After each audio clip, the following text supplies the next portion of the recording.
pessoal, tudo bem?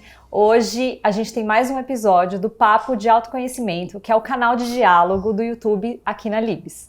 Bom, eu hoje vou conversar com duas convidadas para a gente falar sobre condições muito comuns no consultório, que hoje a gente evita, né, falar doenças ginecológicas, então são condições que são o nosso dia a dia, como a síndrome dos ovários policísticos, sangramento uterino anormal, infecções genitais. A gente vai falar um pouco também sobre rotina, sobre esporte, sobre redes sociais. E para me ajudar nesse papo, eu tenho duas convidadas super especiais. A primeira é uma colega, a Lari, que também é ginecologista, e a Vitória, que é influenciadora digital.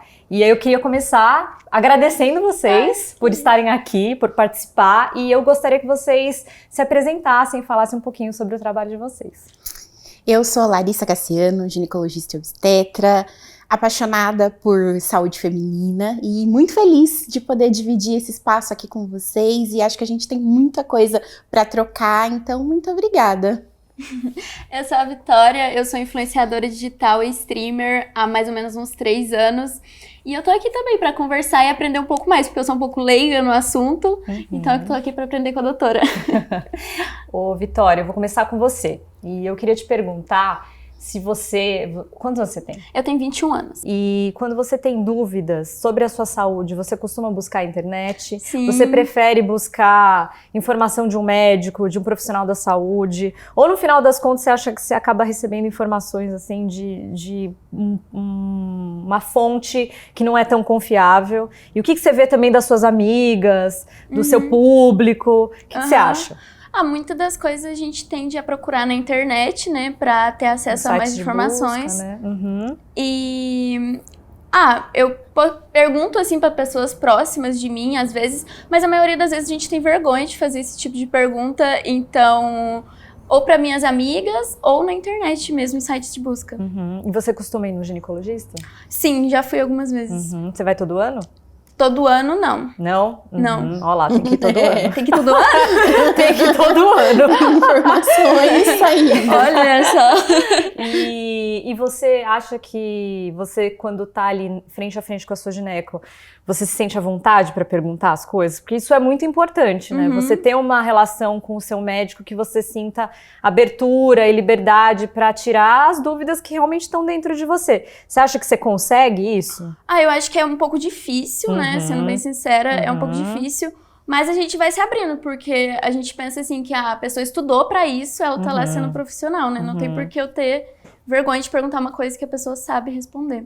Então, na maioria das vezes, eu me abro. Mas, assim, eu passei 2 vezes em ginecologista. Uma vez era uma mulher e outra vez eu fui com um homem. E aí foi um pouco assim, eu fiquei com vergonha. São experiências diferentes, né? Fiquei assim, meio fechada pra falar com Mas ele. Mas você conseguiu? Mas consegui. Conseguiu. E conseguiu sanar suas dúvidas, tudo. Sim. E Lari, você, no seu dia de consultório, o que você mais encontra, assim? Quais são as maiores queixas que as pacientes trazem para você? E você sente essa dificuldade das pacientes em se abrirem muitas vezes? Porque eu acho que às vezes elas chegam assim com medo, né? A gente tem que quebrar esse gelo. Eu acho que você também está muito presente na rede social, e eu acho que a rede social dá essa primeira quebra, né, na relação. Eu queria que você falasse um pouquinho sobre isso também. Eu acredito que as redes sociais quebram muito, porque tem muita paciente que chega pra mim, que ela ficou me olhando ali nas redes sociais por um longo período, e aí ela já viu a minha rotina, então ela já se sente parte da minha rotina. É como se nós nos conhecêssemos antes mesmo desse encontro. E muitas queixas que eu sinto que têm ficado mais frequentes são irregularidades do ciclo. Sangramento irregular é uma coisa que as pessoas se assustam, têm medo, têm receio. Pessoas que estão pensando em engravidar ou não querendo engravidar são as questões mais frequentes. Mas eu percebo que a gente ainda tem um certo bloqueio em falar de saúde feminina como uma coisa tranquila. A gente ainda tem muito, eu brinco, que é aquele médico aqueles que tem vários diplomas ali na parede, e as pessoas têm aquela imagem daquele profissional super engessado, e elas vão com um certo medo, às vezes com uma certa restrição. E eu acredito que é muito legal a gente quebrar isso para criar um vínculo, que eu tenho histórias de pacientes que me contam coisas que eu tenho certeza que talvez ela não conte para outras pessoas. E ela vem e me conta isso, e eu fico muito feliz de poder criar esse canal de conhecimento, de contato, de segurança, para que justamente a Vitória contou isso, de às vezes buscar informação em canais de busca, de informação que nem sempre são tão seguros. E fico feliz quando eu consigo fazer essa troca com as pacientes. E eu acho que você deve viver isso também, eu vivo, né? Que eu também estou presente ali na rede social. O quanto a gente consegue ajudar mulheres através da informação que a gente coloca na internet, né? E essa relação que você disse de um certo namoro antes da consulta é muito engraçada, né? Porque quando elas chegam, elas já sabem de um monte de coisa da vida da gente. Eu acho isso incrível, é muito gostoso, porque às vezes tem coisas que eu não me lembro que eu comentei, e aí a pessoa pergunta, nossa, aí não sei o que, do seu marido. Eu falo, nossa, você lembra disso? Eu não lembrava. E é muito gostoso isso. Eu acredito que essa relação pode ser muito mais tranquila, até porque em alguns momentos, na ginecologia, a gente tem patologias que são mais complexas, que são mais difíceis, quebras de expectativa, porque às vezes você precisa falar para a paciente que ela vai ter que fazer algo que ela não quer, que não tá ali nos planos dela, e eu acho que ter esse vínculo faz toda a diferença. Uma relação mais horizontal, né? Eu acho que a paciente se sente mais confortável compartilhar informação com uma pessoa que ela já conhece, como uma amiga, né? Exatamente. Bom, eu vou agora para as perguntas das seguidoras. Lá no Instagram, Sou Única, Sou Muitas, mandaram perguntas pra gente, e aí agora a gente vai responder, tá? A primeira delas é, qual a relação do ganho de peso com a síndrome dos ovários policísticos ou SOP? Eu acho que a princípio a gente precisa explicar para as pessoas o que é a SOP, né, que é a síndrome dos ovários policísticos, que é uma condição ginecoendócrina que é muito comum entre as mulheres e que é marcado por alguns sintomas, alguns sinais. Para a gente diagnosticar uma mulher com SOP, ela precisa ter 2 de 3 critérios do que eu vou falar aqui. O primeiro deles é o que a gente chama de hiperandrogenismo, que é aumento de hormônios masculinos, e isso pode aparecer com queixas como acne, aumento de pelos no corpo, ou às vezes essas alterações aparecem no exame de sangue. Outro é a alteração do ultrassom transvaginal, né? O ultrassom mostra aquele ovário com aspecto micropolicístico, e o outro critério são alterações na menstruação, que a gente chama de oligomenorreia, quando a menstruação ela vem num intervalo muito grande entre uma menstruação e outra, ou até ela não aparece, né? E aí a gente tem aí a pergunta de milhões, né? O ganho de peso com a SOP. Eu acho que a gente sabe que a SOP ela é multifatorial, então tem um fator genético, tem fator de estilo de vida, tem fator da quantidade de exercício que você faz, do peso corporal. Lari, você atende também muitas pacientes que têm SOP no consultório? Muitas e diversos perfis. Eu entendo que assim, na medicina a gente estuda muito isso da SOP, obesidade, sobrepeso, e aí quando no consultório você começa a ver pacientes que não têm esse perfil, você começa a entender que realmente é algo muito mais complexo e muito mais multifatorial, porque muitas vezes você tem uma paciente que não tem uma obesidade, um sobrepeso, e você não tem como propor para ela uma mudança intensa de estilo de vida, porque às vezes ela já até é atleta. Então eu acredito muito nisso. A gente tem muita explicação, é que a gente ainda não entendeu exatamente o mecanismo de funcionamento da SOP. A gente já tem vários desenhos, já entende muita coisa, mas eu acredito que ainda tem muita coisa que a gente vai precisar estudar e vai precisar desenhar melhor para conseguir lidar melhor, porque até pouco tempo atrás a gente ficava muito limitado. SOP anticoncepcional. E hoje a gente abriu um leque de opções, de conversas, de entendimento, entende que tem muita gente que vai se beneficiar da anticoncepcional, mas tem gente que não quer usar, tem gente que quer usar em algum regime especial, então eu acredito que a SOP é aquele pontinho que a gente ainda está aprendendo a lidar melhor. Eu acho que o tempo vai passando e o tratamento também vai mudando dependendo do seu objetivo, né? Então, eu, assim, tenho uma história com a SOP, que eu tenho SOP também. Você falou que você tem, Eu tenho também. Você tem também? Não tenho, eu tô sentindo aqui. É realmente muito comum e eu lido com a SOP desde a adolescência. Começou com acne, aumento de pelos no corpo. E, assim, pra mim, na época que isso começou, a pílula foi, assim, a minha salvação. Porque a minha autoestima já não é fácil ser adolescente. Aí você vira uma adolescente e começa a ter um monte de pelo, a pele sempre muito machucada, e a pílula me trouxe essa possibilidade de melhorar minha qualidade de vida mesmo. Então eu fui muito grata pela pílula por muito tempo. E aí a vida foi passando e a gente sabe que a SOP também pode causar infertilidade, né? Anos depois tive que lidar com ela por uma outra questão, né? E, Vitória, você falou também que você tem SOP, né? Você tem alguma queixa relacionada? Como que você descobriu? Então, porque tem muita gente que acha que tem, quando na verdade não tem. E tem esse problema também, né? Então, eu passei no médico e tal, fui avaliada e diagnosticada. E, assim, eu tinha muita acne também. E a minha maior queixa era que eu menstruava 2 vezes no mês. Então, pra mim, era horrível. E eu acho que tomar, assim, anticoncepcional foi o que melhorou 100% a minha vida, porque... Sua pele tá ótima. Diga-se de passagem. Melhorou. Ah, legal. Bom, a segunda pergunta é normal ter cólicas menstruais insuportáveis durante a menstruação? Não. Eu sempre falo que a menstruação não tem que ser um sofrimento. E eu acho que a gente vive uma sociedade que normaliza demais as nossas dores, né?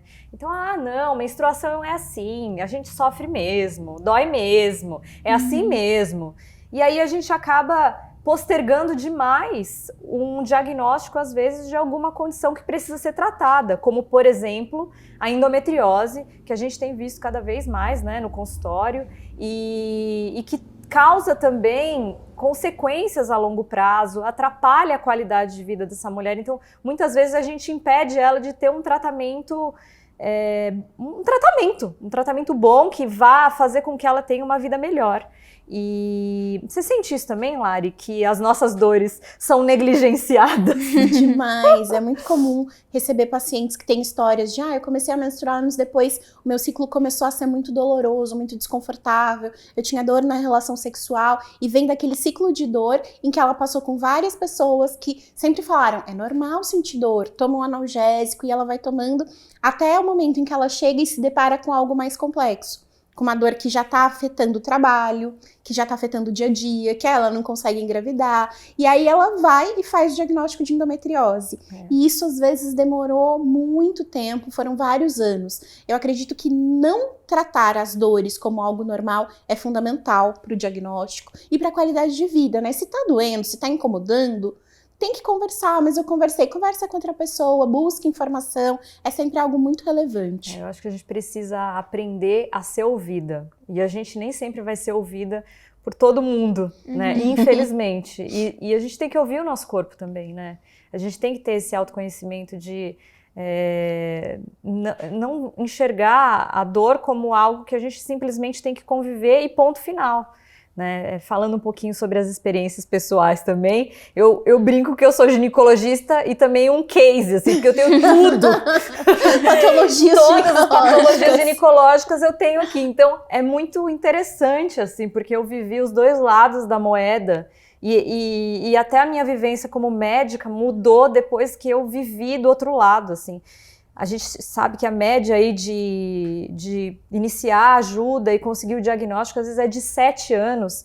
A mulher passa por 7 médicos diferentes antes de descobrir aí o diagnóstico da endometriose, e comigo foi assim também. Eu só consegui descobrir que eu tinha endometriose quando eu não conseguia engravidar, né? E eu tive uma gravidez ectópica, que para quem não sabe, gravidez ectópica é uma gravidez fora do útero, que o único fator de risco que eu tinha ali para ter essa condição era a endometriose. E eu não sabia também, então eu operei, aí vai fazer 1 mês, amanhã, e assim, a minha experiência é que eu mesmo negligenciava a minha dor, porque eu tomava o remédio, eu falava, não, vou trabalhar, a guerreira, né? Escura, tem que ir, minha agenda. Guerreira, põe o cropped, reage, vamos lá, vou trabalhar, né? Não vou parar.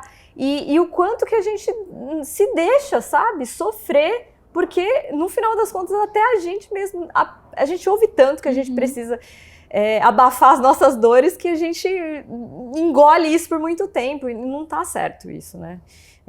Vitória, como é que é a sua relação com a menstruação, com dor? Você sente dor? Você vê a menstruação como um sofrimento? Você conversa com as suas amigas? Você sente que muitas das suas amigas têm essa relação um pouco difícil com a menstruação ou não?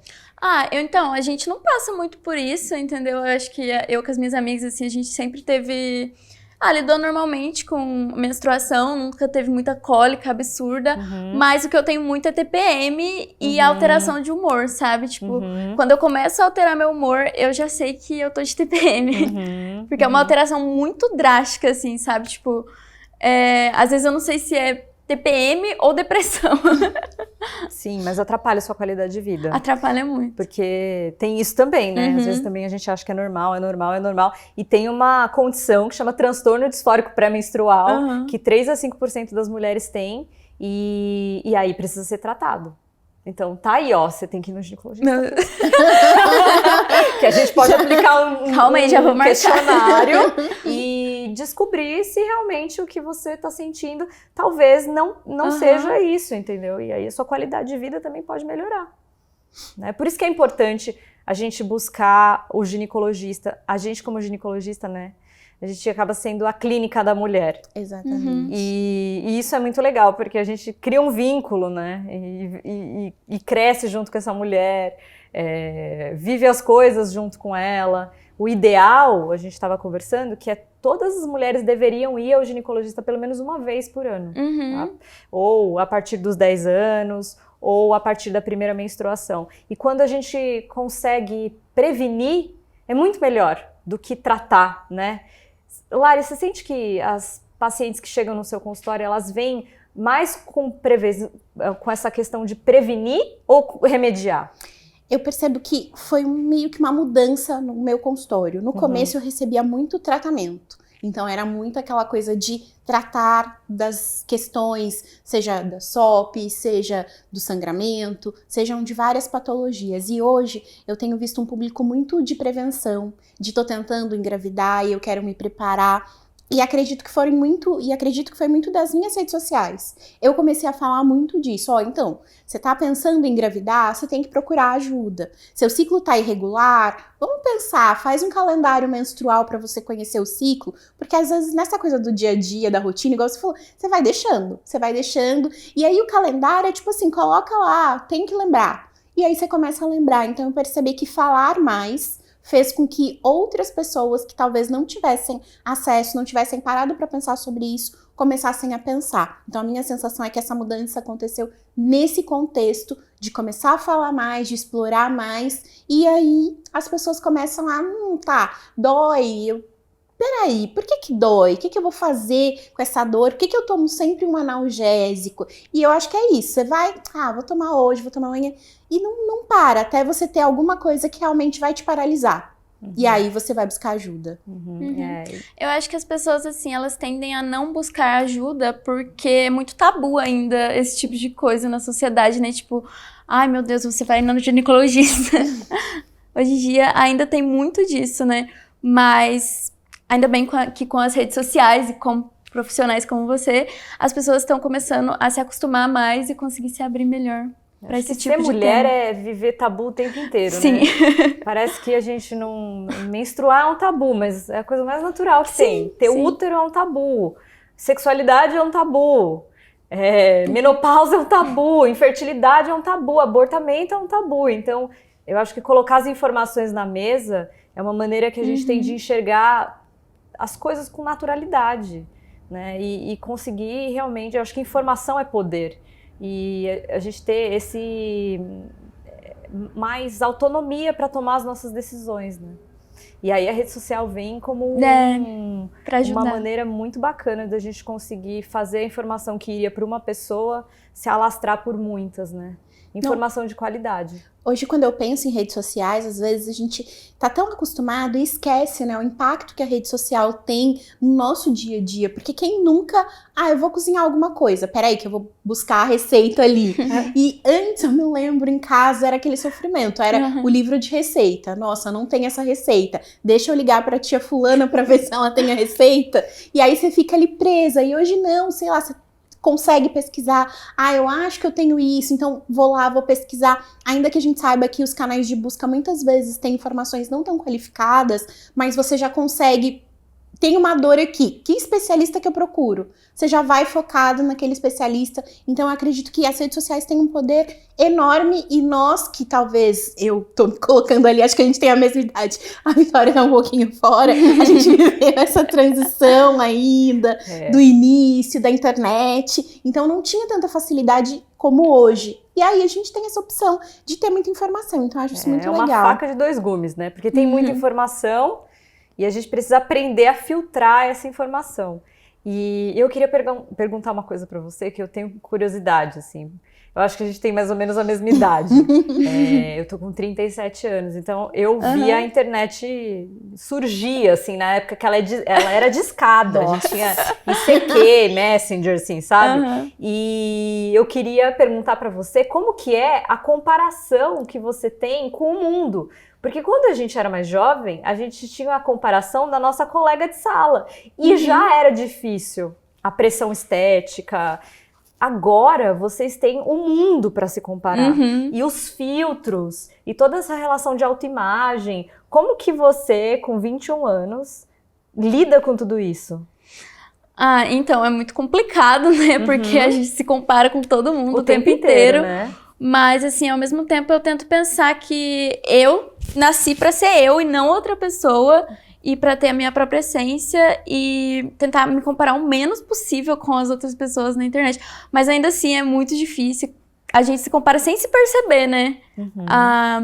Às vezes a gente tá lá e do nada vê... Tipo, às vezes você tá deitado assim na sua cama, você abre o Instagram, você vê que a pessoa já acordou, já tá fazendo exercício, já tá... E outra vida você fica, nossa... Já fez mil coisas, você tá ali tentando escovar o dente ali, tá tentando levantar do ódio, né? E não consegue. Não tem como. E aí é importante filtrar também as informações que a gente recebe, né? Legal. E é isso, eu acho que a gente fala muito sobre autocuidado hoje, na internet, na vida. E cuidar da saúde é o maior ato de autocuidado que a gente pode ter na nossa vida.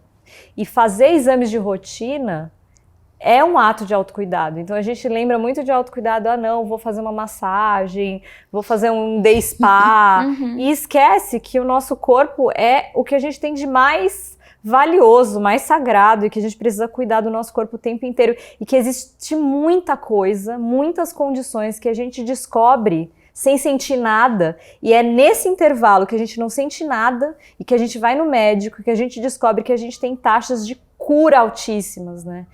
Então eu gosto de bater muito forte assim nessa tecla, porque não é porque você não está sentindo nada também que não está acontecendo nada, né? Hoje a gente sabe, por exemplo, o câncer de mama, a mamografia muda a mortalidade de mulher, então se você descobre ali no início, 95% dos casos são curáveis, e eu sinto que as pessoas estão tão desconectadas hoje em dia que elas esquecem. O ano passou, ela, esqueci de fazer todos os meus exames. Mas é uma janela importante para a gente poder viver, né? Viver bem e viver com qualidade, né? Bom, seguinte, agora a gente vai para um bloco que chama Dinâmicas, Mitos e Verdades. Eu vou fazer perguntas e vocês vão me responder com a plaquinha, me respondendo o que vocês acham, se o que eu tô falando é mito ou se é verdade, tá? A primeira delas, candidíase é uma infecção sexualmente transmissível? Tá. Acertaram. Tem uma doutora. Pode colar. Eu vou colar. Tem muitas mulheres que ainda acham que a candidíase é uma IST, né? Hoje a gente evita usar o termo doença, a gente fala infecção. Mas é uma condição extremamente comum, que quase todas as mulheres na vida vão ter, e que tem muito mais a ver com o que está acontecendo na nossa vida, de repente o uso de antibióticos, gestação, alguma imunossupressão, ou às vezes aquele estresse crônico que você está vivendo ali, tem alguma coisa desregulada. A Cândida não é uma grande vilã. Ela tá ali dentro da gente, mas por que ela acha espaço ali para crescer? Por que ela acha espaço para se transformar num problema? E aí eu acho que é muito uma reflexão de o que está acontecendo? Você parar um pouco e olhar para dentro. Será que eu estou me alimentando bem? Será que eu estou dormindo direito? Será que eu tô cuidando da minha saúde? Porque o corpo, ele conversa com a gente, né? Você concorda, Lari, com isso? Concordo, E é difícil da gente conseguir convencer as pessoas, né? Muito, é muito comum que eu receba pacientes que veem como se a candidíase fosse realmente uma doença que ela tem e que ela vai fazer um tratamento e vai sair curada dali. E é difícil, às vezes, essa percepção de que é uma infecção, que é um fungo que muitas vezes faz parte do organismo e tá ali por algum desequilíbrio. E eu costumo falar que se a cândida tá aí, a gente tem que buscar o porquê que ela tá aí. E por que ela tá aparecendo? E não tentar ficar tratando, usando 1000 coisas por vários períodos. E eu me lembro bem, na minha época de especialização na residência, que eu tinha candidíase de repetição. E assim, era óbvio que era pela rotina maluca de ficar dias sem dormir, sem comer direito, aquela coisa toda. E logo depois, eu me lembro que eu tratei por um tempo, as coisas ficaram mais tranquilas, acabou. Tanto que eu nem me lembrava direito, e aí, vez ou outra, que vem essa recordação. Mas é difícil pra gente, às vezes, pensar que tem que mudar os hábitos, que tem que mudar a rotina, ou conseguir também mudar. Porque a gente tá falando de um cenário super favorável, que você consegue ter uma qualidade de vida, de sono, e nem sempre isso acontece, né? De alimentação, e nem sempre isso acontece. Mas na minha rotina ali, eu percebo que a candidíase ainda tá nesse campo também do mito, de que não, mas é por isso e eu vou tratar com isso. Nem sempre. E é difícil tratar cândida recorrente. Muito difícil. É uma saga. E às vezes você até perde o paciente, porque você faz o tratamento ali, conforme os protocolos, e aquilo ali não funciona, porque o buraco tá mais embaixo, né?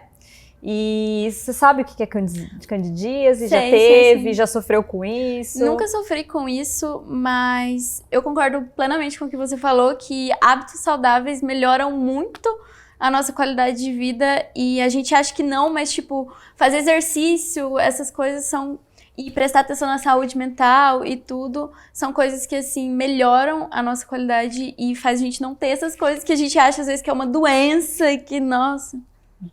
E como é que é a rotina de vocês? Assim, eu gosto muito de fazer exercício.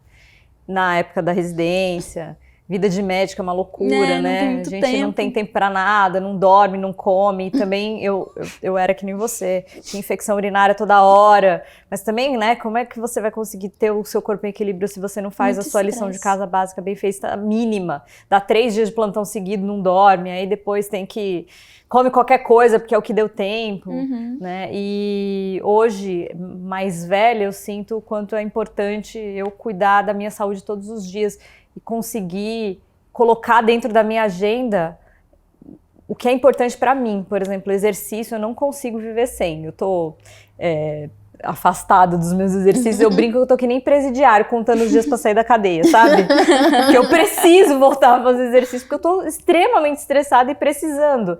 Porque aquilo ali muda a minha cabeça, muda a minha disposição, muda a minha mente, muda a minha saúde, muda a maneira com que eu enxergo o mundo. Eu sinto que eu vou conseguir ter uma vida mais saudável a longo prazo através desses rituais que eu tenho e com os exercícios. Priorizar a minha alimentação, priorizar o meu sono. Hoje, Lari, você acha que você consegue equilibrar melhor esses pratinhos? Como que tá a sua vida hoje, perto do que já foi? Nossa, perto do que já foi, assim, não tenho nem como explicar. Eu já tive épocas de fazer 3 plantões noturnos numa semana. Eu me lembro perto da minha época de casamento que eu chegava a fazer 5. Eu quase não ia pra casa, assim. E hoje eu ainda tenho uma rotina que não é tão rotina, porque eu acompanho partos. E aí, vez ou outra, você tem essa loucura de vai, não sabe quando volta. Mas com o consultório, eu consegui ter uma rotina de eu tenho um horário pra entrar, um horário pra sair, que eu vou ter que equilibrar um parto ali ou em algum momento. Eu tento criar alguns horários para fazer algumas coisas, para conseguir focar em algumas coisas, até mesmo para as redes sociais, que hoje eu vejo como um trabalho, que eu gosto muito, mas como um trabalho em que eu tenho que administrar ali alguns horários. Então eu percebo que o tempo de trabalho foi me fazendo pensar que eu preciso ter um tempo fora do trabalho. E pra mim isso faz muita diferença. E por mais que pareça que não, quando você vai sentindo os anos e vendo que o mundo gira, né? Mesmo que você esteja cansada, que você já tenha feito todo o trabalho ali, ainda vai ter trabalho, eu acho que isso me fez pensar que não, eu preciso realmente ter uma qualidade de vida aqui, eu preciso falar não pra esse trabalho que eu não vou conseguir terminar e eu vou ter que terminar no outro dia. Então eu sinto que a minha rotina mudou muito de toda essa minha trajetória médica. E eu sempre falo que a gente não pode esperar e delegar e achar que alguém vai colocar um buraco na sua agenda para você fazer o que é importante para você, né? Ou você se apropria do que é importante para você e faz, ou ninguém vai fazer esse papel por você. Você consegue ter um estilo de vida saudável, fazer esporte? Eu tento. Você tenta? Eu tento, mas ainda tem essa falha, assim, tipo, tem dias que eu falto, entendeu? Por preguiça mesmo. Aí depois eu lembro, tipo, nossa, se eu ficar uns dias sem fazer exercício, eu vou começar a me sentir mal com a TPM vida, piora né? mil A vezes, TPM né? vai piorar muito, entendeu? Uhum. Tipo, eu vou começar a não ter disposição. Aí eu falo, eu vou sem querer ir, mas eu vou. E as suas amigas da sua idade também, você acha que elas estão também conseguindo colocar o exercício como uma prioridade ou não? Eu acho que sim. Hoje em dia tá sendo muito passado o quão bom é fazer exercícios, muito nas redes sociais, em outros lugares, que é muito bom fazer exercício, então as pessoas estão começando a se dedicar mais nisso. E você acha que as meninas da sua idade, elas estão buscando exercício mais como estética, como uma melhoria ali dos padrões estéticos, ou porque elas estão buscando saúde? Então, eu acho que a maioria das pessoas vão pela estética, querendo ou não, a gente se compara muito com outras pessoas na internet, e a gente vai pela estética. Eu comecei pela saúde, mas eu acabei virando da estética no meio do caminho, entendeu? Entendi. Bom, segundo, fluxo intenso durante a menstruação pode ser sintomas de alguma doença mais grave. Sim. Agora eu não colei. É outro assunto que é tabu, é menstruação, né? Fluxo intenso. Eu acho que a menstruação, de novo, não tem que ser um sofrimento. O sangramento uterino anormal é uma outra condição muito comum entre as mulheres. A gente considera a sua muito mais relacionada ao quanto a menstruação impacta a qualidade de vida dessa mulher. Ela deixa de fazer algo que ela está com vontade de fazer porque ela está menstruada?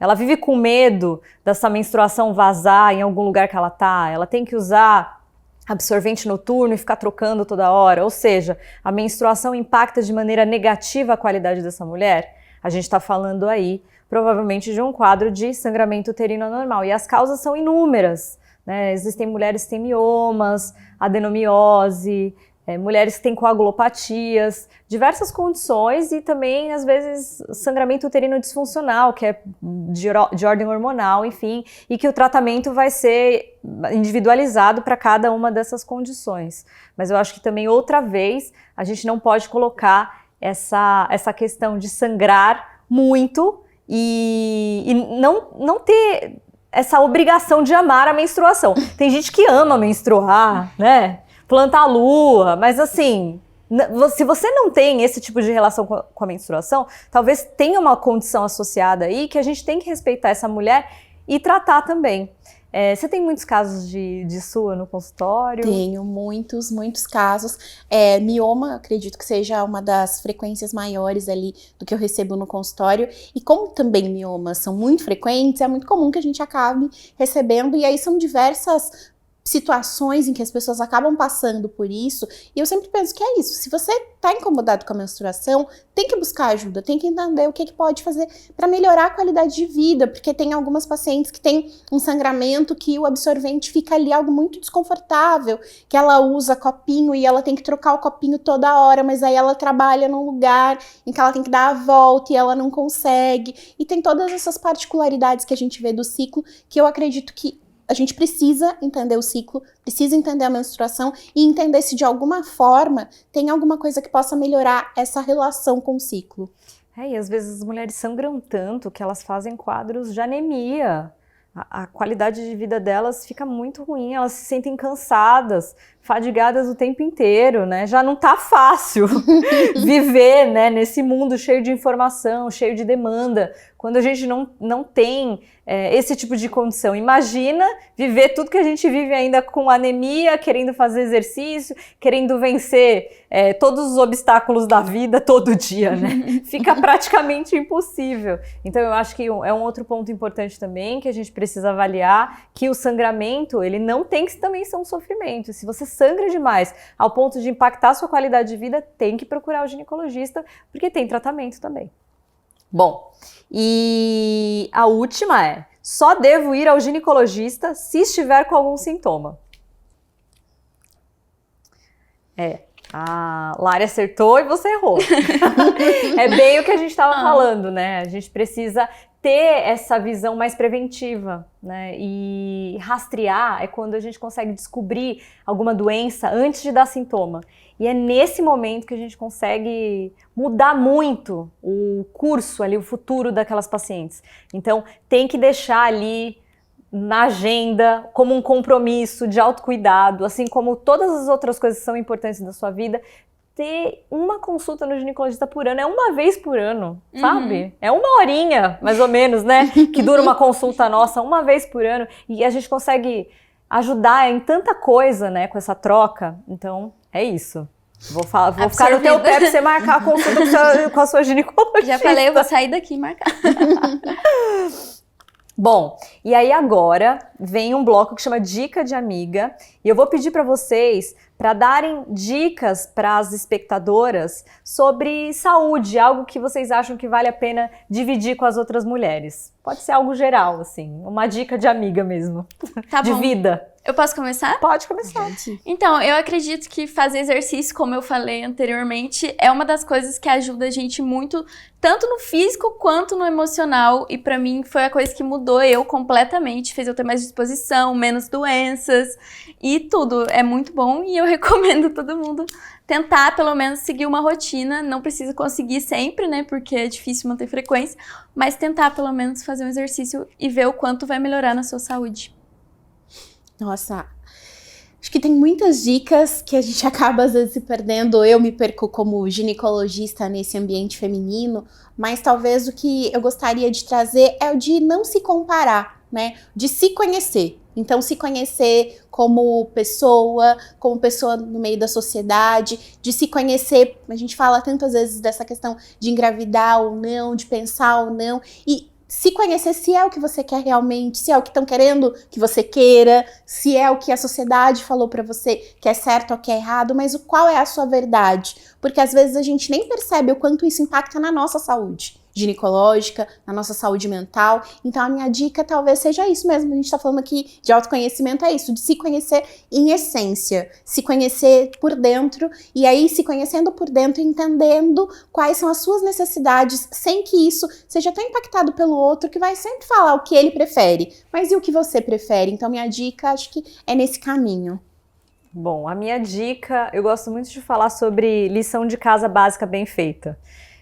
Eu acho que a gente está vivendo um momento de mundo tão acelerado, com tantas demandas, com tanta informação, com tanta comparação, que a gente acaba ficando afastado do que é mais simples, e o mais simples é o mais fácil que a gente tem de perder, né? Então, assim, coloque o básico como algo para você fazer todos os dias até o fim da sua vida. Por exemplo, exercício. Exercício tem que ser que nem tomar banho. Você toma banho a vida inteira, né? Você acha um momento ali para tomar banho no seu dia. Você pode tomar banho a vida inteira. Fica uma semana sem tomar banho, você vai ficar sujo. E o exercício é isso também, colocar na rotina, priorizar o sono, priorizar uma boa alimentação, parar para comer, se ouvir, sabe? E assim, eu acredito muito nessa tríade da saúde, que com uma alimentação boa, com um sono regulado, dormir, tentar colocar na sua agenda 7, 8 horas por noite, desenhar a sua vida para você conseguir ter esse horário para você descansar e fazer exercício.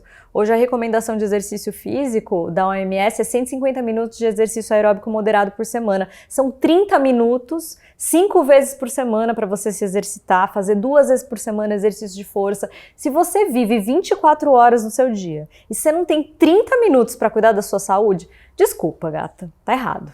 Tá errado, revisa isso. E assim, você pode não gostar do seu corpo ou não, mas a gente vai viver através dele até o último dia da nossa vida. A gente é o nosso corpo. Então a gente precisa aprender a cuidar dele, porque quando a gente não tá com saúde, a gente não tá saudável, a gente tá sentindo dor, tá acontecendo alguma coisa, nada faz sentido. E a gente esquece isso, como se o nosso corpo tivesse a obrigação de estar funcionando bem o tempo inteiro. E a gente tem que entender que a gente tem um compromisso com isso também. E que mente e corpo são a mesma coisa. E é isso, eu espero que vocês tenham gostado do papo que a gente teve hoje. Espero que vocês tenham aprendido também alguma coisa com essa conversa. E queria agradecer muito a presença de vocês, agradecer você, Vitória, agradecer você, Larissa, pela participação. E dizer para vocês que se vocês tiverem mais dúvidas, lá no Instagram do @souunica_sou_muitas, vocês podem mandar mais dúvidas pra gente responder. E dizer que aqui o papo vai continuar. tá? O próximo episódio vai ser com o Dr. Vitor sobre um assunto super legal que é sexualidade.